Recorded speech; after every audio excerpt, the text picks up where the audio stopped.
नमस्कार प्यारे मित्रों, हमारे यूट्यूब चैनल पे आप सभी का हार्दिक स्वागत है। मेरा नाम है सुनील कुमार और आप देख रहे हैं जय Shri Ram YouTube channel. Video में आगे बढ़ने से पहले हमारे यूट्यूब चैनल को सब्सक्राइब करें, नोटिफिकेशन बेल आइकन को ऑल पर सेट करें ताकि हमारे आने वाली हर नई वीडियो सबसे पहले आप तक पहुंचे। चलिए वीडियो को स्टार्ट करते हैं।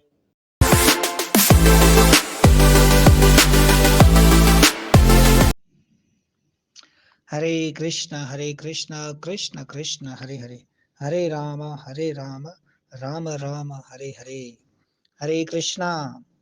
आशा करते हैं कि आप सभी कुशल मंगल से हैं और भगवान श्री कृष्ण से आप सभी के लिए प्रार्थना है कि हम सभी भगवत गीता के माध्यम से, भगवत गीता के संदेश के कारण से एक दूसरे के साथ जुड़े हैं और भगवान श्री कृष्ण हम सबको अपने भगवत गीता के संदेश को समझने का अवसर प्रदान करे, अपनी भक्ति प्रदान करे और अपना हरिनाम प्रदान करे, क्योंकि कलयुग में हम हरिनाम के द्वारा भगवान की प्राप्ति कर सकते हैं, उनकी सेवा कर सकते हैं, उनकी भक्ति कर सकते हैं। श्रवण कीर्तन और सिमरण, यही कलयुग में मेन भक्ति है। अभी हम सभी सुन रहे हैं भगवान के संदेश को, उनके नाम का कीर्तन कीजिए, उनके नाम का सिमरण कीजिए, यही जीवन का लक्ष्य है। हरे कृष्णा। हमने कल 2 श्लोक लिए थे, 8 और 9। आज हम 10वें श्लोक पे चर्चा करने को तैयार है। 10वें श्लोक में वर्णन किया जाता है, जब दुर्योधन ने दोनों सेनाओं के बारे में कहा तो दुर्योधन अब एक अनुमान लगा रहा है, द्रोणाचार्य को बता रहा है और संजय धृतराष्ट्र को बता रहे हैं। साथ साथ आपको हम इन्फॉर्म करते रहते हैं कि क्या क्या चल रहा है। तो दुर्योधन कहते हैं द्रोणाचार्य जी को और संजय धृतराष्ट्र को बता रहे कि दुर्योधन इस प्रकार से बात कर रहा है, हमारी ताकत लामहदूद है और हम सब भीष्म पितामह के जरिए अच्छी तरह से महफूज है, जबकि पांडवों की ताकत भीम के जरिए अच्छी तरह अभिरक्षकतम अर्थात अच्छी तरह ज़ेर निगरानी में होकर भी महदूद है। ये दुर्योधन अंदेशा लगा रहा है, द्रोणाचार्य को बता रहा है कि हमारी जो सेनाएं हैं, हमारी जो फौजी ताकत है, वो भीष्म पितामह के जरिए, क्योंकि वो बुजुर्ग है, वो भी सेनापति है, उनके जरिए हमारी जो ताकत है वो लामहदूद है। जैसे हम पहले बता चुके हैं कि पांडवों की सेना के मुकाबले में कौरवों की सेना बहुत बड़ी थी। वो 11 अक्षौहिणी थी कौरवों की सेना और पांडवों की सेना 7 अक्षौहिणी।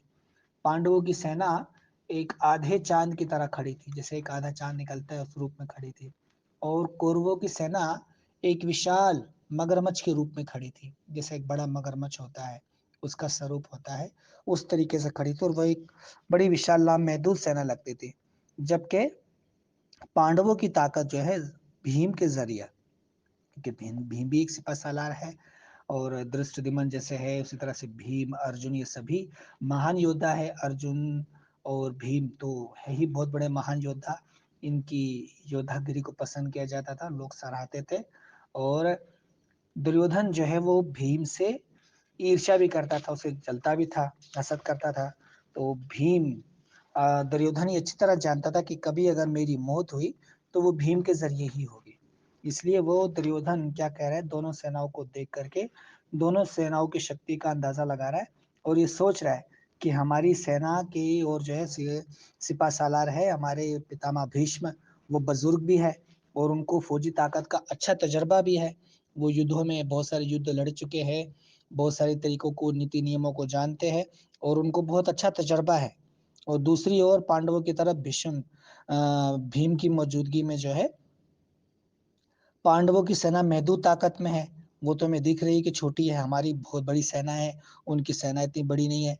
इसलिए भीम एक जवान भी है और इतना तजर्बाकार नहीं है, और भीष्म पितामह तजर्बाकार है। इसलिए दुर्योधन को ये लगने लगा कि हम जरूर जो है इस युद्ध भूमि में हमारी विजय यकीनी है।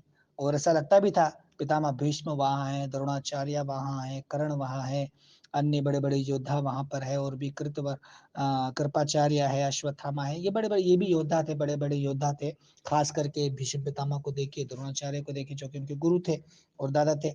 तो दुर्योधन ऐसा अंदाजा लगा रहा था कि हमारी जो जीत है वो निश्चित है, हम जरूर जीतेंगे। दूसरी ओर एक छोटी सेना है, वो इतनी बड़ी सेना नहीं है हमारी सेना के मुकाबले में।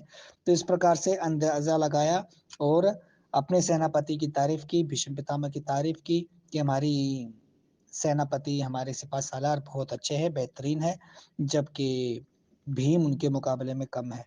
तो उसे अपनी जीत का अंदाज़ा हो रहा था। हरे कृष्णा। श्लोक नंबर 11 भी ले लेते हैं, उस पे भी चर्चा करते हैं, क्योंकि छोटे-छोटे श्लोक है। श्लोक नंबर 11 में वर्णन किया जाता है, इसलिए तमाम मोर्चों पर अपनी-अपनी जगह, ये भी दुर्योधन कह रहे हैं, दुर्योधन बात कर रहे हैं द्रोणाचार्य को। इसलिए तमाम मोर्चों पर अपनी-अपनी जगह खड़े रहते हुए आप सब लोगों को यकीनन भीष्म पितामह की हिफाज़त करनी चाहिए। हालाँकि भीष्म पितामह की तारीफ़ की उसने, कहा कि बहुत तजुर्बेकार है और बुज़ुर्ग भी है, और इसी नाते से वो कह रहे हैं, प्रपाद माफो में बता रहे हैं कि भीष्म पितामह बहुत बहादुर थे। उनकी बहादुरी की तारीफ़ करने के बाद दुर्योधन ने गौर किया कि हमारे पास और भी बहुत सारे जंगजू हैं, और भी बहुत सारे योद्धा हैं। वो कहीं ये ना सोचे कि मैं केवल पितामह भीष्म और द्रोणाचार्य की तारीफ़ कर रहा हूँ। इसलिए वो दूसरे योद्धाओं का भी उसने नाम लिया और कहा कि हमारे जो दूसरे योद्धा हैं, उन सभी को चाहिए कि पितामह भीष्म अब बूढ़े हो चुके हैं, बुजुर्ग हैं, वो लड़ाई करते हुए, युद्ध करते हुए कहीं बहुत ज़्यादा मसरूफ़ ना हो जाए। इसलिए हमारे दूसरे सैनिकों को, दूसरे सेनापतियों को, दूसरे योद्धाओं को पितामह भीष्म की रक्षा भी करनी चाहिए। उनके साथ खड़ा होना चाहिए। जब वो मसरूफ़ हो जाए, तो उनकी ओर ध्यान रखना चाहिए, उन्हें छोड़ना नहीं चाहिए। अपनी फ़ौजों की, हमारी जो फ़ौज खड़ी है उसकी मोर्चाबंदी सही से रहे, हमारा तरीकाकार अच्छा-सा बना रहे, नज़्म-ओ-ज़ब्त अच्छा बना रहे, ताकि हम अच्छे से युद्ध करते रहें। इस प्रकार से दुर्योधन विचार कर रहे हैं, ये सोच रहे हैं, और दुर्योधन को ये लगता था कि दुर्योधन ये साफ तौर पे महसूस कर रहा था कि कौरवों की विजय का इंहिसार भीष्म पितामह की मौजूदगी में ज़रूरी है। भीष्म पितामह जब तक होंगे हमारे साथ, तो हमारी जो इस युद्ध में जीत निश्चित है। क्यों सोच रहा था वो ऐसा? क्योंकि उसने विचार किया, जिस समय हमने जुआ खेला पांडवों के साथ, और पांडव लोग जब जुआ हार गए, वे द्रौपदी को हारे और जब हम द्रौपदी को सभा में लाए, कुरु सभा में द्रौपदी को लाए और द्रौपदी का चीरहरण करने लगे, तो पितामह भीष्म, द्रोणाचार्य, कृपाचार्य, ये बड़े-बड़े आचार्यगण खामोश रहे, चुप रहे। पितामह भीष्म चुप थे, द्रोणाचार्य चुप थे। इन्होंने कुछ नहीं कहा। तो इन्हें ऐसा लगने लगा कि इस समय भी जब हमने जुआ जीता, हमने द्रौपदी का लिबास उतारना चाहा, उसे नग्न करना चाहा, तो उस समय भी ये आचार्यगण खामोश थे, गुरु हमारे खामोश थे, पितामह भीष्म चुप थे। तो इसी प्रकार से अब ये युद्ध स्थल में आए हैं, और युद्ध में भी ज़रूर ये हमारा साथ देंगे, और ये पांडवों का पक्ष नहीं लेंगे।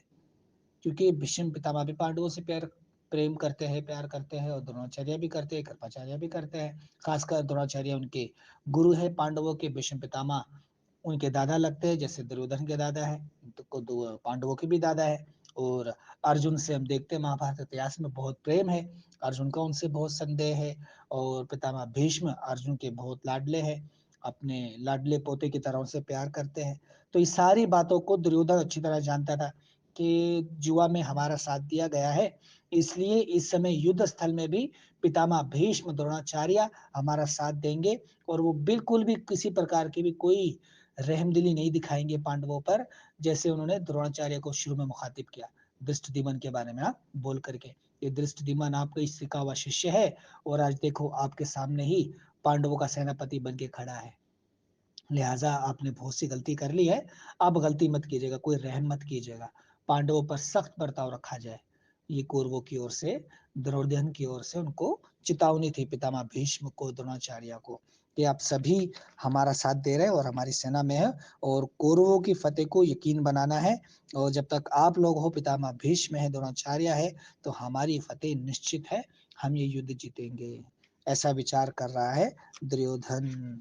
और ये भी हम देख रहे हैं, जो श्लोक चल रहा है, तकरीबन गालबन 13वें श्लोक तक, 1 से आज हमने 11 हुए हैं, 12-13 और चलेंगे। 1 से 13 श्लोक तक जो है ये युद्ध की तैयारी है। ये हम युद्ध की तैयारी, तो दोनों जो सेनाएँ खड़ी है, उनके विषय में चर्चा चलती रहेगी। इसके बाद फिर एकदम से 14 से 20 तक, गालबन ऐसा, यहाँ 14 से 20 तक पांडवों की जीत के अलामत ज़ाहिर होंगे। ये तो अभी दुर्योधन बोल रहा है ना, ये दुर्योधन ने जो ऑब्जर्व किया, जो देखा, 13वें श्लोक तक ऐसा चलता रहेगा, वैसा विचार करेगा। ये सेनाओं की तैयारियों के बारे में वर्णन है। फिर 14 से 20 तक हम पांडवों की सेना के बारे में पढ़ेंगे। पांडवों की सेना में क्या-क्या है, और वो जीत की अलामत कैसे ज़ाहिर कर रहा है। दुर्योधन यहाँ से जीत की अलामत ज़ाहिर कर रहा है, पितामह भीष्म के होने के कारण से, द्रोणाचार्य के होने के कारण से, कर्ण के होने के कारण से, जयद्रथ की वजह से, अश्वत्थामा की वजह से, कृपाचार्य की वजह से, कि हमारे इतने बड़े-बड़े योद्धा हैं, इतने महान-महान योद्धा हैं, तजर्बाकार हमारे पास योद्धा है, हमारी बहुत बड़ी विशाल सेना है, पांडवों की सेना छोटी है, धृष्टद्युम्न जो है द्रोणाचार्य के ही शिष्य है, भीष्म बहुत ताकतवर